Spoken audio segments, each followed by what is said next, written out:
Welcome to this deep dive. I'm your host, and joining me today is our expert in medical research and patient advocacy, and we are going to be jumping right into a very specific tool today. Hey everyone, really glad to be here. And yes, today we are digging into the STEMCIERGE, how to compare international stem cell treatments, evaluation scorecard. And for you listening right now, your mission is figuring out how to objectively weigh all these competing claims. Like, navigating this landscape is overwhelming. It's a phenomenal resource, really. Welcome to STEMCIERGE, your global concierge for advanced regenerative medicine. Here, we explore the science and breakthroughs redefining longevity and human performance, giving you clarity, confidence, and trusted insights as you navigate stem cell therapy around the world. Let's begin our deep dive. So our goal today is to arm you with a rigorous two-stage evaluation framework. We want to help you cut through that marketing noise, expose the critical red flags, and basically find the most medically responsible provider. We have to give you a structure that prevents an attractive price tag or a friendly hospitality team from overshadowing serious safety concerns. Because all those flashy advertised factors don't actually carry equal clinical importance. No, not at all. We need to look at the actual science, the evidence, and the biological realities of what you're allowing someone to inject into your body. So to figure out how to score a clinic, let's start with what automatically disqualifies one. We need to move from the glossy brochures to the absolute deal breakers. Yeah, before we even get into the 24-point scorecard itself, there are 4 critical, non-negotiable safety checks. These pass or fail rules are your very first line of defense. Okay, so what's the first one? The very first hurdle a clinic must clear is proving the treating physician is licensed and independently verifiable. And we aren't just talking about, reading a nice biography on their website, right? Okay. Or looking at a framed certificate in an Instagram reel. Definitely not. Anyone can buy a nice frame and print out a certificate. Yeah, I could do that right now. You absolutely could. You are confirming they are legally authorized to practice medicine in that specific jurisdiction, not just relying on the clinic's word. Okay, let's unpack the second non-negotiable, because this one seems like it should be obvious, but it's where a lot of the deception happens. The clinic must exactly identify the cell product and its source. Right. But if a clinic's website clearly says they offer stem cell therapy, isn't that specific enough to pass the second check? Not even close. I mean, stem cell therapy is a marketing umbrella. It's not a scientific product description. It sounds scientific, though. It does, but saying you offer stem cell therapy is the equivalent of a doctor handing you a blank bottle and saying they're prescribing a pill. So what specific details should the listener be demanding from the clinic? Well, first you need to know if the cells are autologous, meaning they are harvested from your own body, or if they are donor-derived from someone else. Okay, that makes sense. And you need to know the specific tissue source. Are they pulling cells from your bone marrow, from your adipose or fat tissue? Or are they using umbilical cord tissue from a donor? Because those aren't all the same thing. Exactly. Those are entirely different biological products with completely different risk profiles and different potential benefits. I want to push on that a bit because the source material brings up another crucial distinction here, which is whether the product is minimally processed or culture expanded. Why does that matter so much? What's really fascinating here is the underlying biology. Minimally processed means they basically take the tissue, isolate the cells, and give them back to you without changing their core biological characteristics. Okay, and what about culture expanded?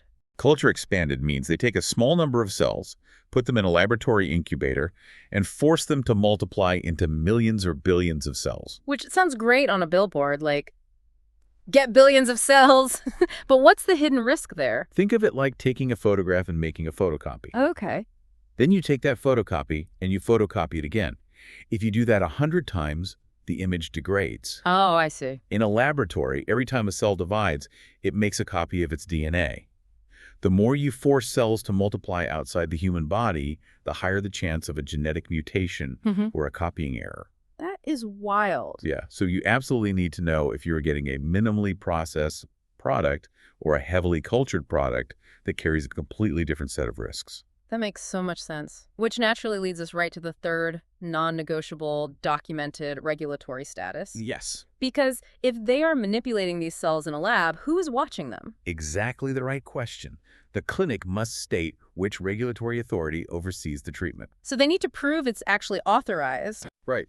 Is the product fully authorized for clinical use? The need for strict medical oversight doesn't just vanish because you crossed a border. Let's look at the fourth non-negotiable, because I think a lot of people ignore this until they are in a crisis.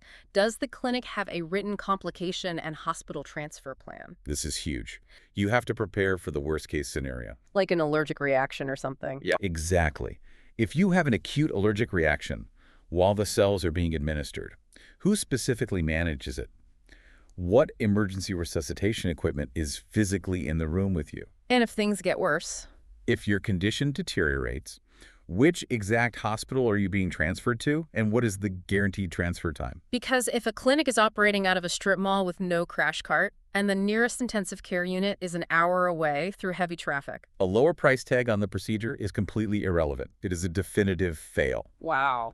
Furthermore, you need to know who pays for that emergency treatment and who takes responsibility for managing long-term complications when you fly back home. Okay, let's assume a clinic clears all four of those hurdles. Now we move into the actual 24-point scorecard. And this is where the marketing often shifts from glossy pictures into official-sounding buzzwords. Welcome to the vocabulary of deception. How do we distinguish real medical authorization from hollow institutional claims? Because they all sound so official. Clinics use broad institutional statements to create a halo effect of legitimacy.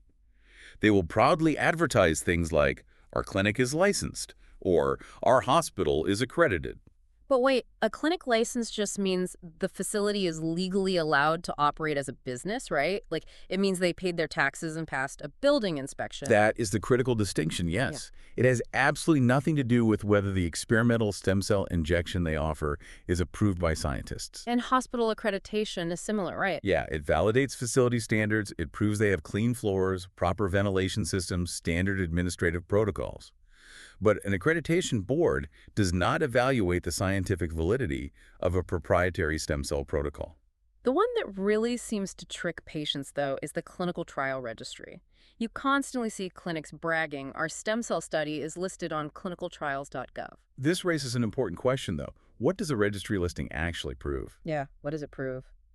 Well, the International Society for Stem Cell Research, the ISSCR, issues a very stern warning about this tactic. Oh, really? Yeah, just because a clinic typed their study parameters into a public database like clinicaltrials.gov does not mean any government regulator has endorsed, approved, or verified the safety of that trial. So it's basically a bulletin board. It's like putting a classified ad in the newspaper and claiming the newspaper endorsed the product you're selling. That's exactly what it is. It is purely an administrative list, not a stamp of medical approval. And clinics use this false authority to play what we can call the evidence match game, right? Yes.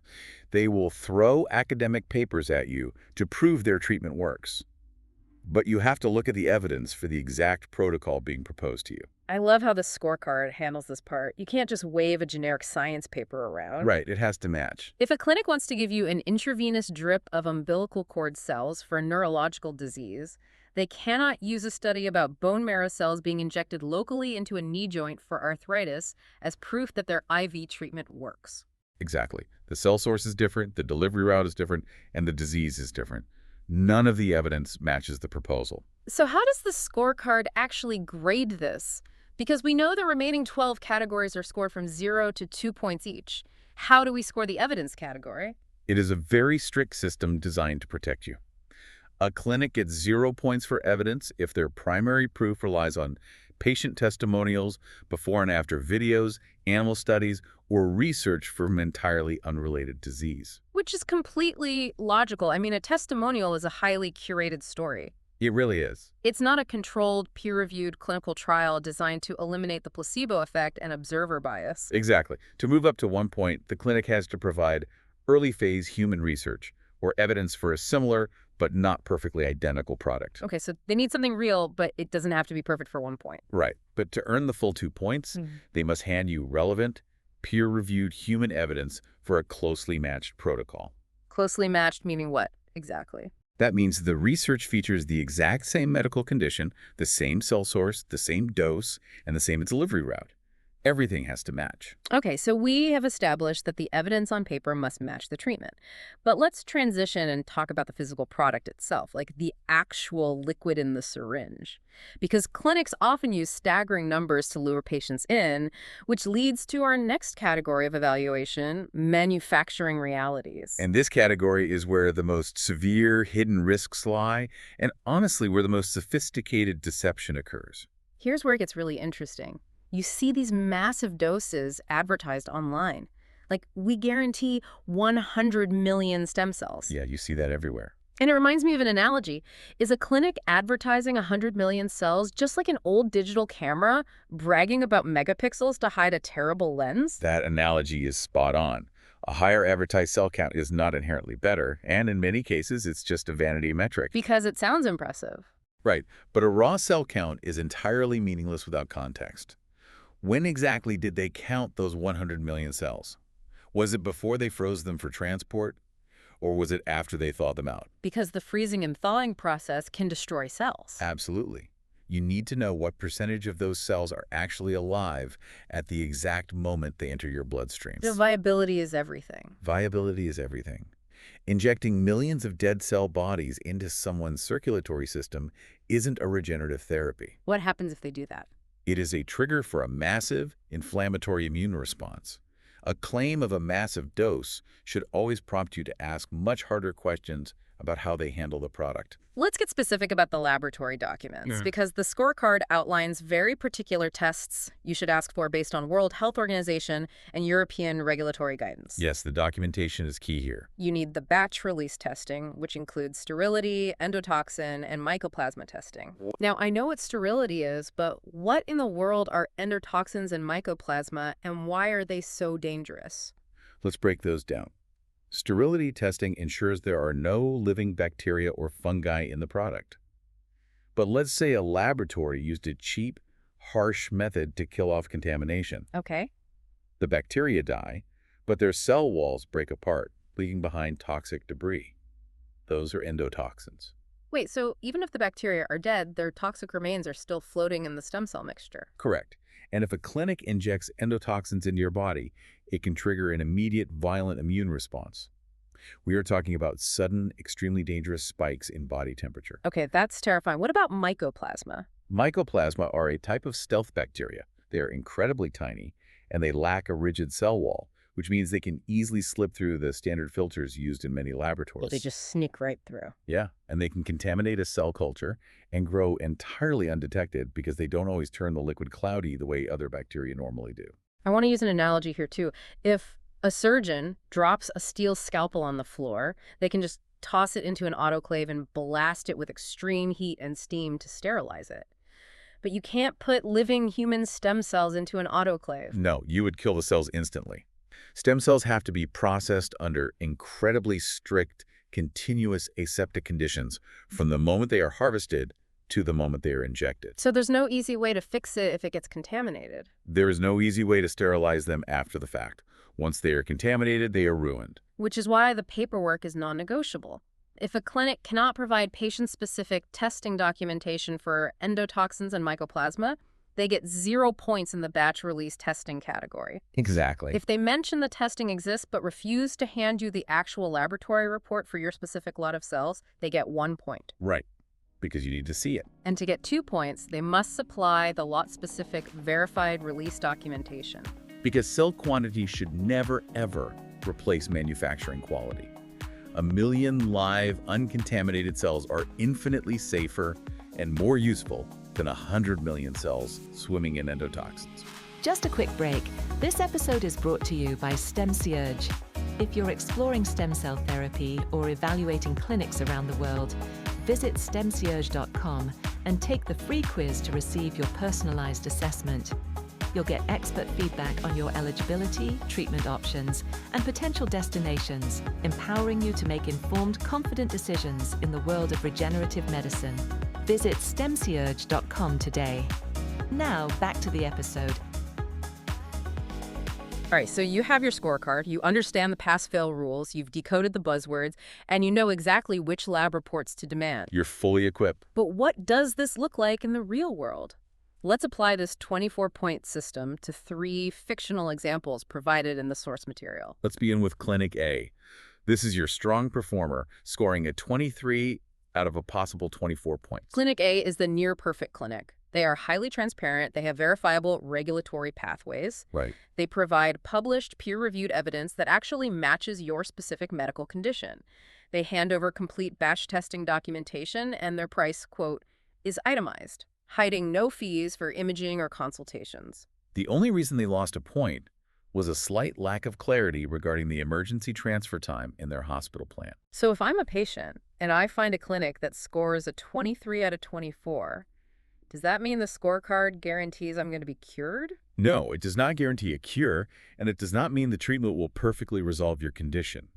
Biology is simply too complex for guarantees. So what does the high score actually mean then? What a score of 23 means is that Clinic A has given you enough solid, highly documented, and verifiable information to take to an independent medical specialist back home for a true second opinion. Okay, so they survived the scrutiny. You just need to clarify that one hospital transfer question before moving forward. Exactly. Now, let's look at Clinic B. This is the murky middle ground where I think the vast majority of patients get trapped. Yeah. Clinic B scores 15 out of 24 points. Yeah, 15 out of 24. So they look very promising on the surface. They have qualified doctors and a structured follow-up plan. But the regulatory pathways are unverified, and the evidence they show you is for a similar product, not the exact one they intend to use on you. And they boast about their high-tech laboratory, but won't physically show you the batch report for your cells. Right, and their price quote seems low because it intentionally hides the costs of necessary medications. So what is the actionable advice for someone looking at a Clinic B? If you calculate a score of 15, you are in a holding pattern. Do not reject them immediately, but absolutely do not accept them either. So just pause. Yes. And most importantly, do not pay a non-refundable deposit just because their sales team says your appointment window is closing. So what do? Do you ask them for more info? You demand written answers for every single category that scored a 0 or a 1. Send the scorecard back to them. And see how they react. Exactly. A responsible medical provider will respect your diligence and be willing to distinguish what is known from what is uncertain. A predatory clinic, well, they will just stop returning your emails. Which brings us to the trap. Clinic C. This clinic scores a dismal 6 out of 24 points. But I guarantee Clinic C is the one most heavily advertised on social media because they have a massive, immediate appeal. Because they offer the lowest price by far. Exactly, or a rock-bottom price. Yeah. But they rely entirely on emotional patient testimonials instead of clinical trials. And they offer the exact same intravenous stem cell product for multiple, completely unrelated diseases, from arthritis to autism. Plus, they have no verifiable treatment authorization, no adequate manufacturing documentation, and no written emergency plan. If we connect this to the bigger picture, Clinic C is a catastrophic clinical disaster waiting to happen.